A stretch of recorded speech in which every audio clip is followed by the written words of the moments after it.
The man picked up a wad of chewing gum. With a swift motion, he pressed it onto the robot's face. After a few deft adjustments, the contours of a human-like face emerged. He then carefully implanted artificial hair onto the scalp. The result was a flawlessly constructed head. Finally, he secured it onto the robot's neck and gave it a firm twist to lock it in place. But Andrew looked at his reflection in the mirror. He was so stunned that he couldn't utter a word. Just moments ago, he had been nothing more than a lifeless metal shell. After being purchased by the Martin and brought home, he faced rejection from the family. Fortunately, Martin protected Andrew. He arranged for Andrew to live in the basement, which had electrical outlets at that time. Robotic servants were already common. These robots strictly adhered to the 3 laws of robotics. Even so, Andrew was treated poorly. The eldest daughter once ordered him to jump out of a window, and without hesitation, Andrew obeyed. Seeing Andrew injured and battered, Martin became furious.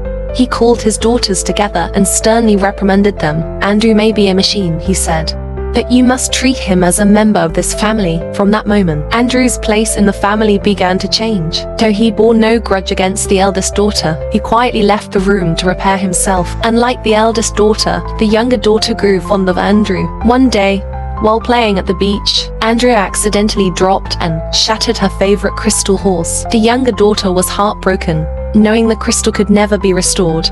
Andrew, realizing his mistake, stayed up that night learning woodworking. With a pile of wood prepared beside him, he painstakingly carved a wooden horse. The younger daughter was overjoyed when she saw it, her sadness replaced with elation. Andrew's thoughtful gesture deeply moved her. In return for his gift, the younger daughter gave Andrew a small piece of fabric. To Andrew, that wooden horse symbolized a budding seed, a tender beginning planted in the soul of his mechanical heart. For Martin, however, it was nothing short of extraordinary. Creation gives objects their meaning. He remarked that Andrew could do this is remarkable. Though Martin had initially harbored doubts, those uncertainties dissolved one evening. He heard music drifting up from the basement. When he quietly descended to investigate, he found Andrew repairing an old phonograph. Andrew, eyes closed and expression serene, seemed utterly engrossed in the music. At that moment, Martin was convinced Andrew was no ordinary robot. He decided to take Andrew to the robotics headquarters. There, he presented Andrew's autonomous behavior and expressed his astonishment at Andrew's creativity. The staff at the headquarters were equally surprised. They suggested that Andrew's programming might have malfunctioned, offering to replace him with a newer, more advanced model. They even offered compensation for Andrew's retrieval. Fearing that Andrew would be dismantled for research, Martin declined and took Andrew home.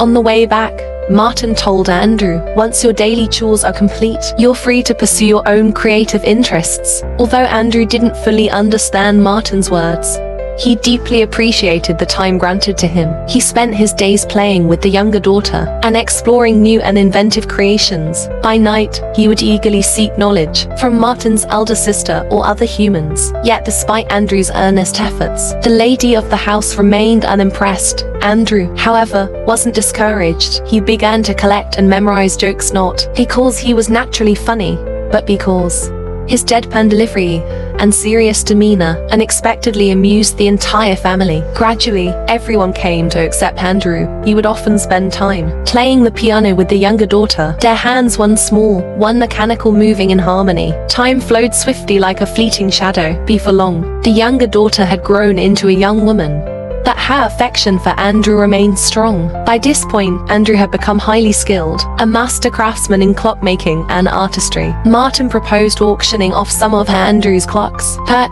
a question arose: who would keep the earnings? As a robot, Andrew was considered their private property, and thus, any money earned legally belonged to Martin's household. The younger daughter, however, insisted the money be given to Andrew. Sensing the younger daughter's subtle feelings, Martin warned her, "Andrew is just a robot.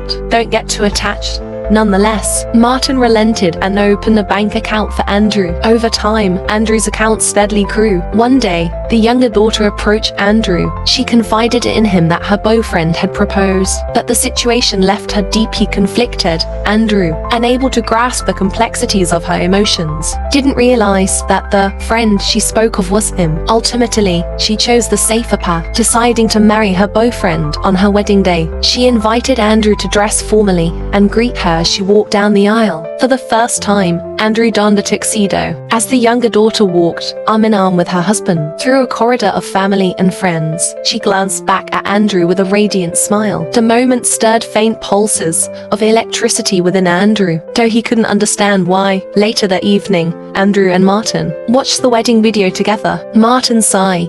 Humans are always moving forward, but only you, Andrew, will remain unchanging. Time seemed to accelerate for Andrew. 12 years passed in what felt like an instant. The younger daughter was now a mother, her child mischievously playing with Andrew, just as she and her sister had done years ago. But Andrew was no longer the same. Through years of learning and introspection, he had developed the ability to think critically. His understanding of human history had deepened, and stories of wars for liberation and fights for independence sparked in him a longing for freedom. One day, Andrew approached Martin with a request. He wished to purchase his freedom, offering his accumulated savings in return. However, Martin flatly refused. "If you desire freedom," Martin said, "then you must leave this house and never return.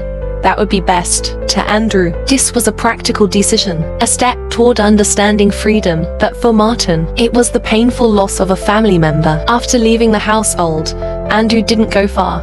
He built a small house near the seaside, where the gentle sound of waves filled the air. The interior was serene, almost devoid of human presence. Years passed quietly in solitude. One day, the silence was broken. A woman arrived, shattering the stillness with her presence. 16 years had passed since Andrew left the family, and the younger daughter's face already shows signs of aging. Her youthful vitality had faded, but her gaze was warm as ever. Someone informed to Andrew that Martin, now at death's door, wanted to see him one last time. Andrew returned to his old master's side once more, with tears streaming down his face. Martin bid a final farewell to Andrew. Andrew resented his inability to feel emotions as humans do. Though he knew he was grieving, no tears came. This was the first time Andrew experienced the loss of someone he loved, a loss he knew had no end. After Martin's passing, Andrew found himself increasingly isolated. Driven by a yearning for connection, he began searching for others like him, robots capable of learning and creativity. However, his journey through countless cities and countries yielded no results. Most robots he encountered had either been discarded or destroyed.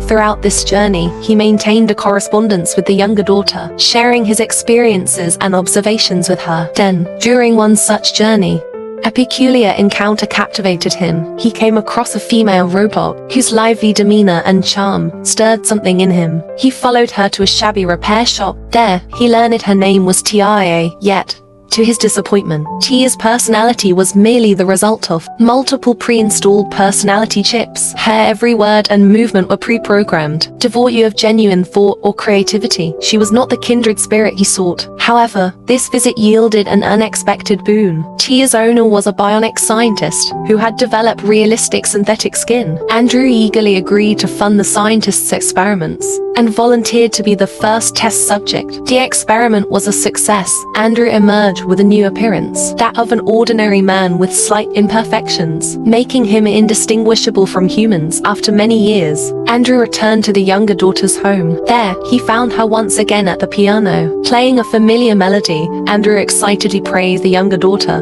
marveling at her musical skill, which remained as exquisite as ever. He remarked that she seemed untouched by age. However, the young woman in front of him looked at him with fear in her eyes. Just as Andrew was about to explain his unusual appearance, a familiar voice sounded behind him, its timbre now burdened with the weight of many years.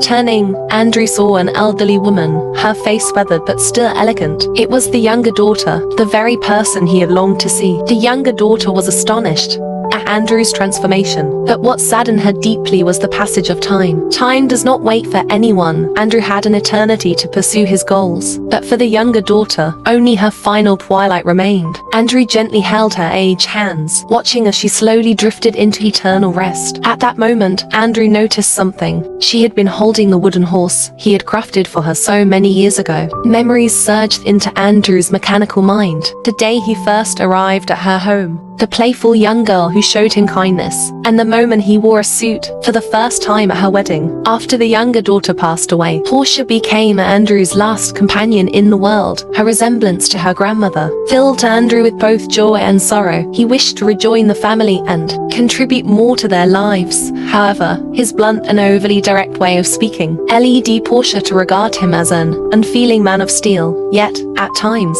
Andrew's quirky sense of humor akin to his earlier days would make her laugh uncontrollably. Porsha arrived at a crossroads similar to her grandmother's, but she understood that beneath Andrew's human-like exterior, he was still a robot. All things have their true nature, she said. A tree is a tree, water is water, and you, Andrew, can only be a machine. This realization left Andrew unwilling to accept his limitations. Determined, he began working with the scientists to explore bioengineering, creating a body capable of sensation and integrating necessary biological components. Once the modifications were complete, the first thing Andrew did was find Porsha to share the news of his transformation. For the first time, he said, "I can feel the warmth of a kiss and the beauty of touch." Porsha did not pull away from Andrew's kiss. This was the moment she had secretly longed for. She panicked and replied, dismissing the kiss as a fleeting impulse, "I already have someone I love. You can't treat me like this so abruptly, so carelessly." Andrew, though harboring genuine feelings for her, was still unseasoned in the complexities of love. His actions were impulsive. His inexperience only deepened Porsha's hesitation. She couldn't bring herself to reveal her true feelings to her.